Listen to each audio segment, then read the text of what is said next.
at napakagandang ibahagi sa mga anak na kahit papano may nagawa tayong mabuti sa mundong ito.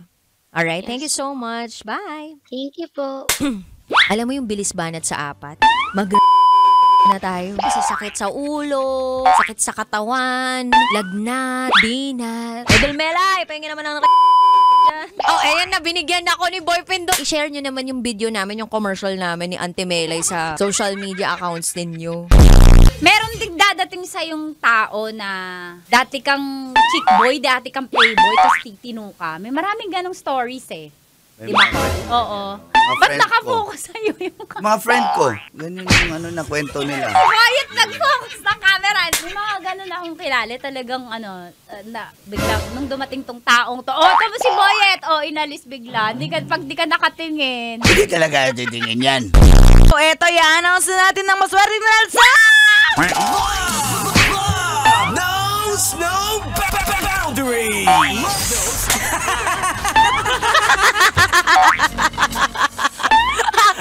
Sino ba nanalo? Latak na lang yung boses ko kasi.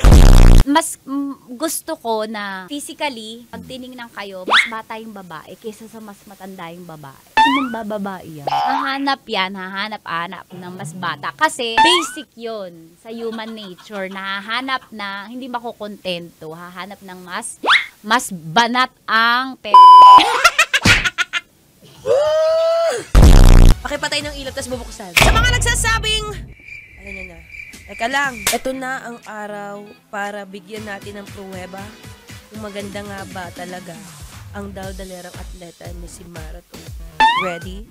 Nang magkaalaman na. Ano naman ang gusto nyo, di ba? Patay, bukas ang ilaw. Gusto nyo naka-zoom in sa mukha ko. Nabuksan mo ng ilaw?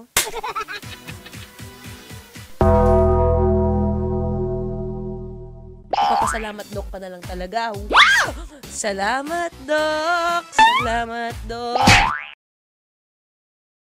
Wow! Enjoy na enjoy sa mga videos namin. Nako, Marami pa niyan dito, kabisyo. Kaya para mas feel good ka, I-like mo na ang video na to. At mag-subscribe na sa aming YouTube channel! Don't forget to click the notification bell Para lagi kang updated sa amin.